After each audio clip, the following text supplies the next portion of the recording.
प्यारे साथियों, आज हम 12th क्लास में chapter matrix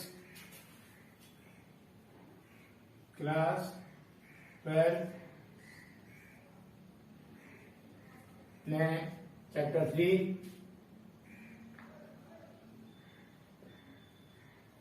matrix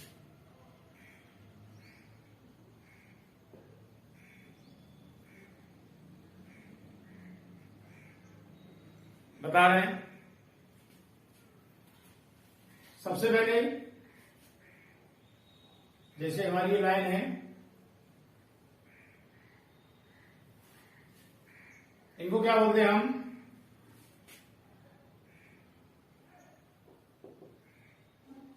horizontal line, क्षैतिज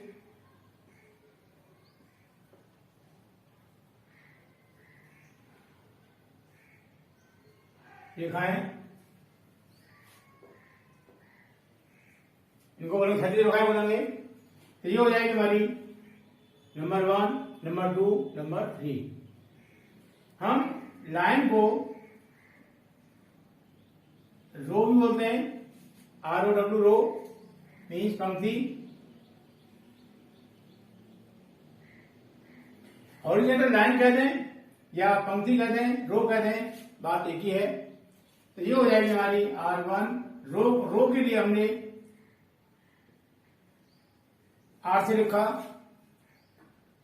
तो ये हो गया R1, ये हो गया R2, ये हो गया R3। ये पहली पंक्ति हो गई, ये दूसरी पंक्ति हो गई, ये तीसरी पंक्ति हो गई। और ऐसे नीचे एक लाइन और हो, ये हो जाएगी हमारी R4। क्लियर हो गया? इसी तरीके से हमारी इस तरह से है लाइन, इनको क्या बोलते हैं? Vertically, vertical line. Vertical line 1 हो गई, 2 हो गई, 3 हो गई। इसको हम ऐसे क्या बोलेंगे? स्तंभ, कॉलम। क्या बोलेंगे? कॉलम। कॉलम को बोलते हैं हिंदी में स्तंभ।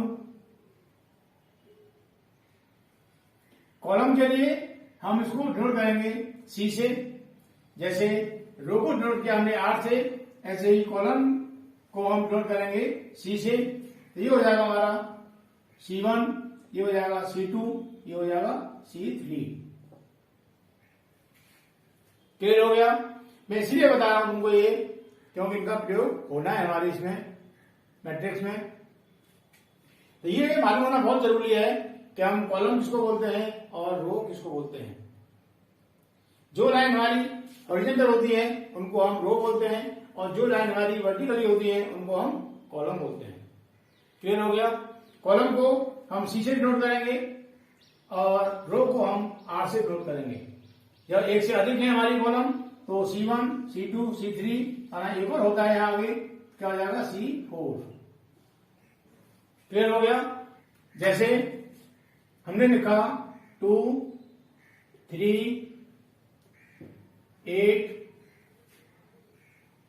ये लिखा हमने 3, 1, -2, ये लिख दिया हमने 6, 0, 1।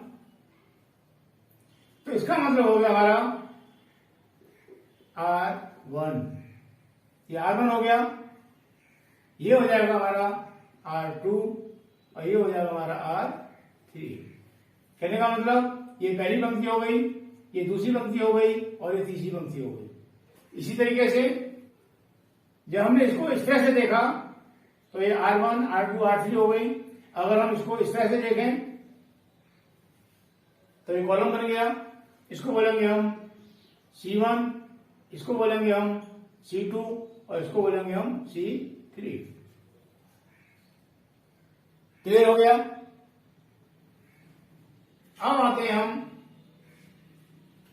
मैट्रिक्स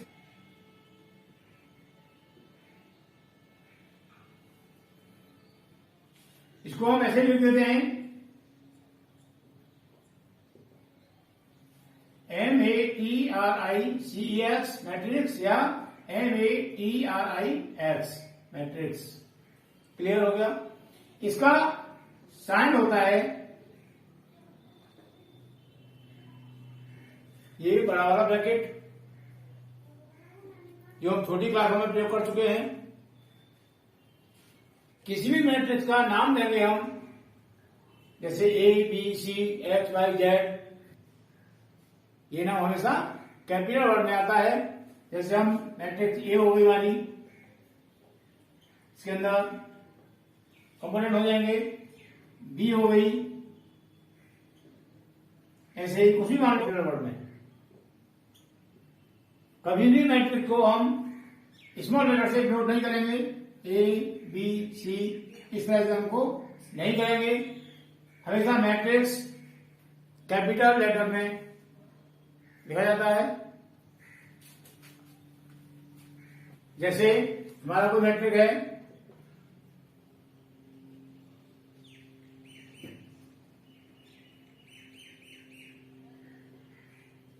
ये हो जाएगा A11, मतलब पहली ये जो संख्या लिखी है 1 1, मतलब 11 जैसे लग रहा है, ये इसको 11 नहीं बोलेंगे, 1 1 बोलेंगे। जैसे A12, तो इसको 12 नहीं बोलेंगे, 1 2 बोलेंगे। इसका मतलब ये हो गया कि पहली पंक्ति और पहली पंक्ति का पहला अवयव क्या हो गया 2। पहली पंक्ति जो पहले वर्ड लिखा है 1, ये पंक्ति को दिखाएगा, और ये जो दूसरा वर्ड है ये उसको अवयव को दिखाएगा। पहली पंक्ति का दूसरा अवयव क्या हो गया 0, पहली पंक्ति का तीसरा अवयव क्या हो गया 5। ऐसे ही दूसरी पंक्ति का पहला अवयव हो गया -1, दूसरी पंक्ति का दूसरा अवयव हो गया हमारा -2, दूसरी पंक्ति का पहला तीसरा अवयव हो गया हमारा, दूसरी पंक्ति का तीसरा अवयव हो गया हमारा ये 3। क्लियर हो गया। तो जो पहली संख्या लिखी होती है ये पंक्ति को दिखाती है, और जो बाद में संख्या होती है ये उस पंक्ति में कौन सा अवयव है ये दिखाती है। क्लियर हो गया। इसको हम IJ के नाम से भी लिख देते हैं, AIJ। ए आगे क्या मतलब हो जाएगा I भी पंक्ति व J वे स्तंभ में आने वाला अवयव। IJ का मतलब ये होता है, I का मतलब I भी पंक्ति, पहली पंक्ति दूसरी पंक्ति तीसरी पंक्ति, I भी पंक्ति व J वे स्तंभ, पहला स्तंभ दूसरा स्तंभ तीसरा स्तंभ में आने वाला अवयव। जैसे हमने ये लिखा 2 -1 0 -2 5 3, ये हमारा दूसरी पंक्ति हो गई, दूसरी पंक्ति हो गई, दूसरा स्तंभ ये आएगा। तो ये दोनों लाइन कहां इंटरसेक्ट हो रही हैं, कहां आपस में कट रही हैं, यहां कट रही हैं, इसका मतलब हमारा ये अवयव हो गया। ठीक है, ये है I का मतलब 1 हो गया, J का मतलब 3 हो गया। कहने का मतलब पहली पंक्ति तुम्हारी हो गई, पहली पंक्ति में तीसरा स्तंभ ये आ रहा है। तो ये लाइन और ये लाइन कहां आपको आपस में इंटरसेक्ट कर रहे हैं, इस पॉइंट पर कर रहे हैं। इसका मतलब ये हमारा अवयव हो गया। समझ नहीं आ रहा। ये दूसरी पंक्ति, 2 का मतलब दूसरी पंक्ति और 3 का मतलब तीसरा स्तंभ। तो दूसरी पंक्ति हमारी हो गई, दूसरी पंक्ति और मैं तीसरा स्तंभ हमारा ये है। तो ये लाइन और ये लाइन कहां इंटरसेक्ट कर रहे हैं आपस में, यहां कर रहे हैं। इसका मतलब ये वाला अवयव हो गया। क्लियर हो गया। तो अब आता है ऑर्डर ऑफ मैट्रिक। क्या? ऑर्डर ऑफ मैट्रिक्स, इसको बोलेंगे आव्यूह की कोटि। आव्यूह की कोटि क्या होता है ये? जैसे हमारा कोई आव्यूह है, ए नाम दे दिया हमने उसको,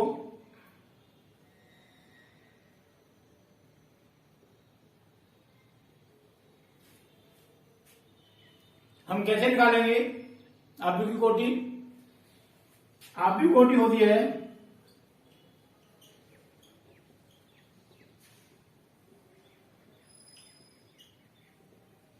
order of matrix m into n, m into n। अब ये mn क्या होता है? m होता है हमारा नंबर्स ऑफ रो, m होता है numbers of row.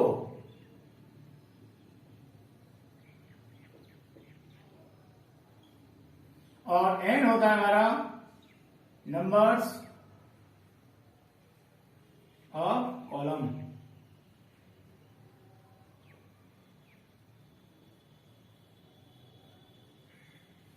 Numbers of column, ये होता है हमारा ऑर्डर ऑफ मैट्रिक्स। क्या हो जाएगा यहां इसके लिए? m कितना है? Number of rose 1, R1, R2 and R3। क्या लिख देंगे हम? 3 multiply and numbers of column. क्या हो जाएगा? C1, ये हो जाएगा हमारा C2। तो 2 हो गया कॉलम, ये हमारा आंसर हो जाएगा। हमें इसका मल्टीप्लाई नहीं करना, इसका हमें मल्टीप्लाई नहीं करना, सिर्फ यही छोड़ देना है। क्लियर हो गया? अब आता है हमारा नंबर ऑफ कंपोनेंट्स।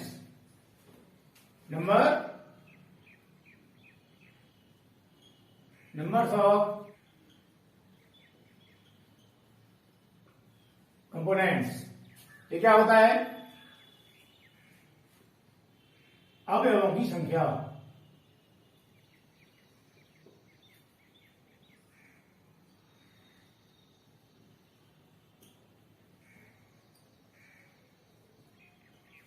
अवयवों की संख्या क्या होगी? ये हो जाएगा m into n। m numbers of रोज कितना है? 3 into n numbers of column कितना है? 2। इन दोनों का यहां मल्टीप्लाई कर देंगे, 2 3 6। ये हमारा आंसर हो जाएगा। क्लियर हो गया? तो हम ऑर्डर ऑफ मैट्रिक्स में मल्टीप्लाई नहीं करेंगे, सिर्फ मल्टीप्लाई के रूप में लिख के छोड़ देंगे। और नंबर्स ऑफ कंपोनेंट्स में अगर उनकी संख्या निकालने में हम m और n का मल्टीप्लाई कर देंगे। क्या हो गया? मतलब 1 2 3 4 5 6 हो गया, इसलिए हमको यहां मल्टीप्लाई करना पड़ेगा। क्लियर हो गया? जैसे हमें कोई मैट्रिक्स दे रखा है, P मान लिया हमने, 2 -1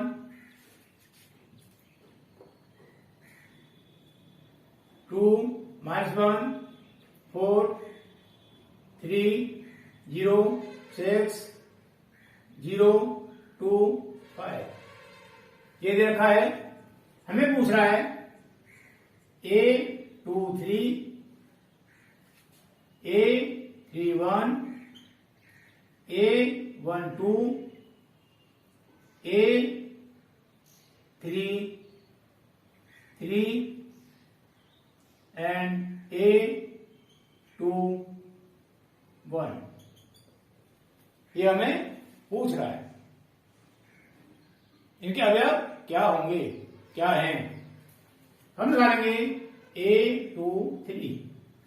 दूसरी पंक्ति में तीसरा स्तंभ, दूसरी पंक्ति में तीसरा स्तंभ, दूसरी पंक्ति हमारी हो जाएगी तीसरा स्तंभ। ये हमारा, इसके लिए ये लाइन हो जाएगी हमारी, ये लाइन हो गई। और स्तंभ के लिए ऐसे लाइन खींचेंगे तो ये दोनों लाइनें कहां आपस में इंटरसेक्ट कर रही हैं? इस पॉइंट पर कर रही हैं। इसका मतलब ये इसका आंसर हो जाएगा। क्लियर हो गया? कहने का मतलब A23 की वैल्यू 6 आ गई। ठीक है, हम चलते हैं आगे।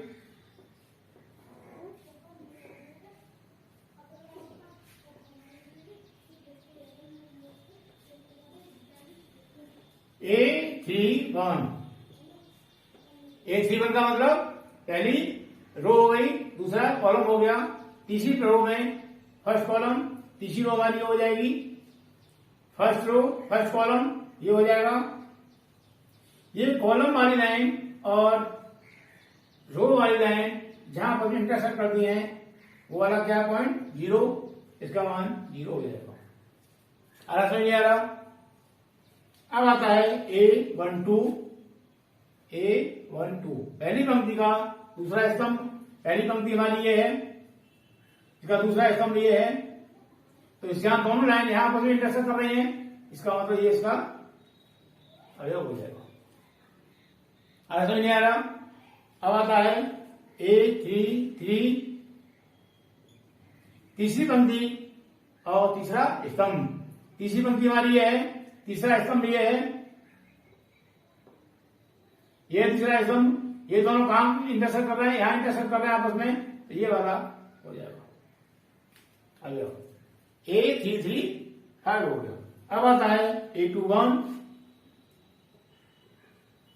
दूसरी पंक्ति का पहला स्तंभ, दूसरी पंक्ति हमारी ये हो जाएगी, इसका पहला स्तंभ भी हो जाएगा, ये दोनों यहां इंटरसेक्ट कर रहे हैं, इसका मतलब इसके लिए ये 3 हो जाएगा, ये हमारा आंसर हो जाएगा। मुझे उम्मीद है समझ आ गया होगा। अगर यहां कोटि पूछता है कि आप की कोटि बताइए क्या है, order of matric,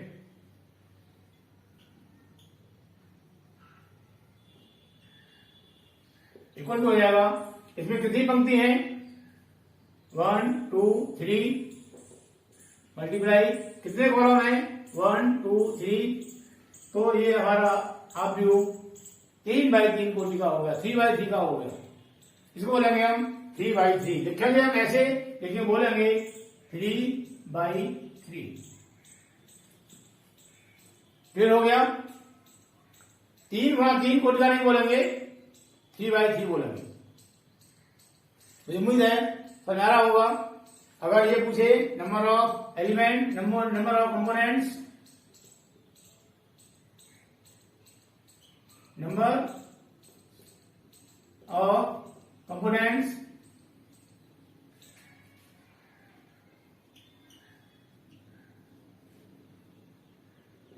number of components equal to, ये क्या हो जाएगा पंक्तियों की संख्या में गुणा करेंगे स्तंभों की संख्या का, तो ये जाएगा हमारा आंसर।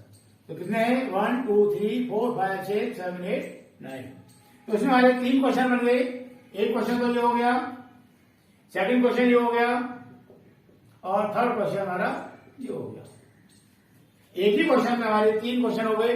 हमको ये पूछता है तो हम ये निकाल देंगे, हमको ये पूछता है तो ये निकाल देंगे, हमको ये पूछता है तो ये निकाल देंगे। क्लियर हो गया? मुझे उम्मीद है समझ आया होगा। आगे चलते हैं। अगर हमसे कहा जाए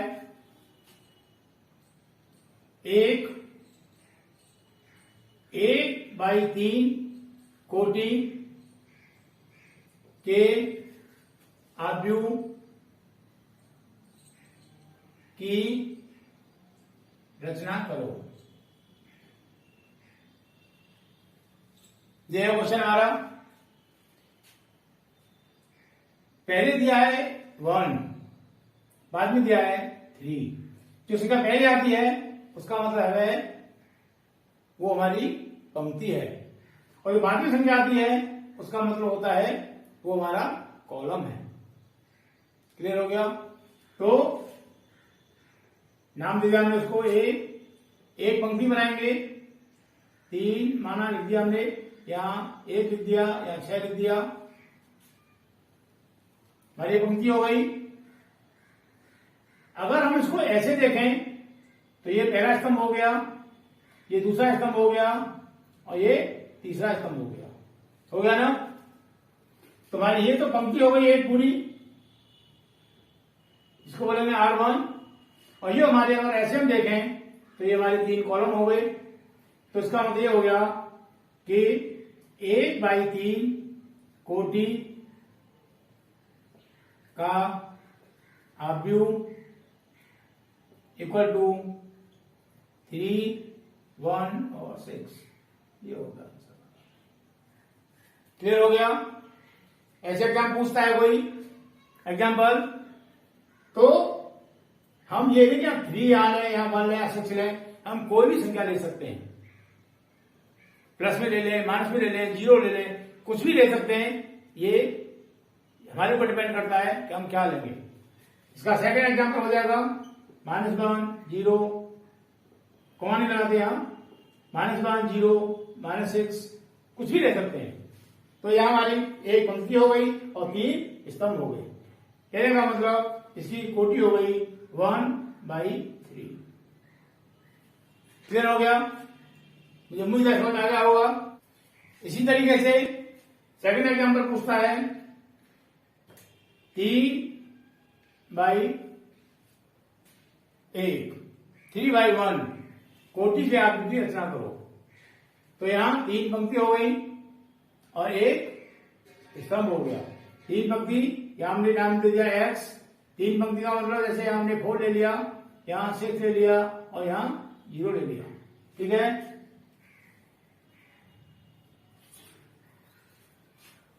4 6 0, तो ये हमारी R1 हो गई, ये हमारी R2 हो गई और ये हमारी R3 हो गई। और इस तरह से देखें इसको, तो ये क्या हो जाएगा, ये हो जाएगा हमारा C1। क्लियर हो गया? ये R1 R2 R3 और ये हो गया हमारा C1। इसका मतलब 3/1 कोटि का आव्यूह हो गया हमारा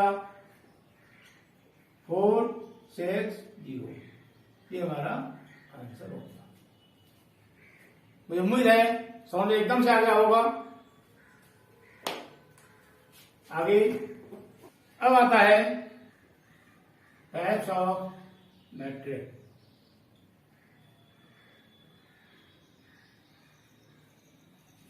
आव्यूह के प्रकार। आव्यूह के प्रकार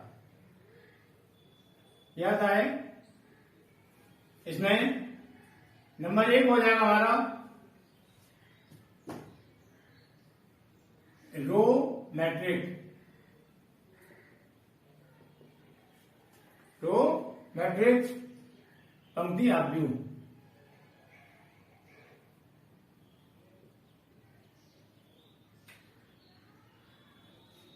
नंबर 2 होगा कॉलम मैट्रिक्स, स्तंभ आव्यूह। नंबर 3 होगा स्क्वायर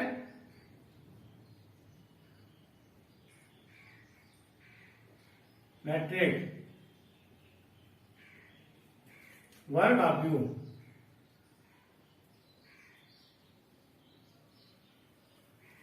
नंबर 4 होगा डायगोनल मैट्रिक्स,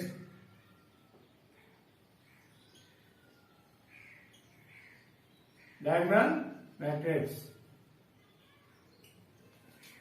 विकर्ण आव्यूह।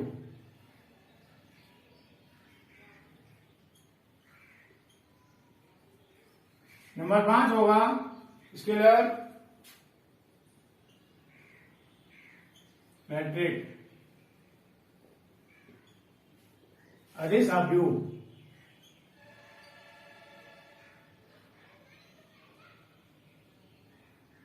अदिश आव्यूह। और नंबर 6 होगा आइडेंटिटी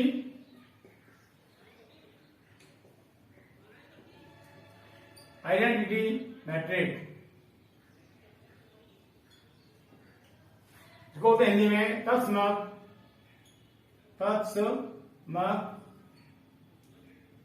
आव्यूह। और नंबर 7 होगा जीरो मैट्रिक्स, शून्य आव्यूह।